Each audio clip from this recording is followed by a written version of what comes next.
Hello all, welcome back on last session of Java 8 Essential Features, Base 64 encoding and decoding. In Java 8, a new class Base 64 is added in java.util package to encode and decode Base 64 encoding. Now let us understand what is Base 64. Consider when you have some binary data and you want to transfer those data on a network. It is not easy to transfer those binary data into a network by converting those data into a stream of bits or bytes, because most of media streaming allows only a text streaming. Base 64 encoding converts your data into 64 printable character, and which is generally used in HTTP header authentication, email and message transfers, and widely used in cryptography algorithm. Why name Base 64 is there? Because Base 64 encoding converts any binary or textual data into 64 printable characters. 64 printable characters are capital A to Z, small a to Z, 0 to 9, and a 2 special character. Over here I am just considering plus and slash as a special character, but these special characters may vary based on encoding mechanism. It would be plus, comma, or minus underscore. We can divide encoding into three categories. One is basic encoding, URL encoding, and MIME type encoding. Let us come back to Eclipse. We'll see how Base 64 encoding works.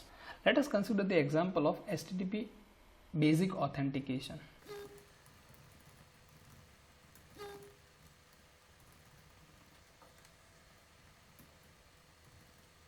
To encode a string, we need to create a Base 64 encoder class.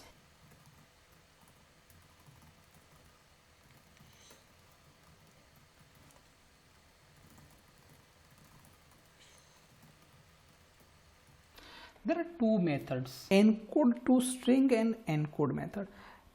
Encode method will return a byte array, and encode to string method will return a directly string value. We're just using this encode to string, and this method accept a byte array. For example, I'm just using username colon password as a standard HTTP basic authentication. Now let us run this program and see what is the result. This is very simple. Base 64 output of our username colon password. If you want to decode this string into original form, we can use Base 64 decoder class.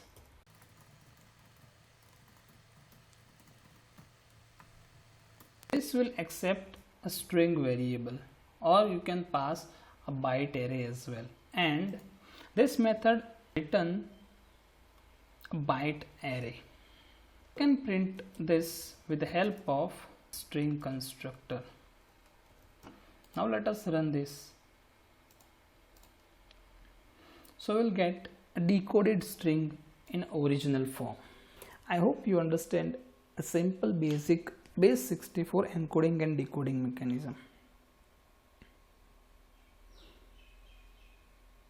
Hope you enjoy the series Java 8 Essential Features. Thank you so much for watching this series. Do share this video and subscribe my channel Java Goals with Chirag.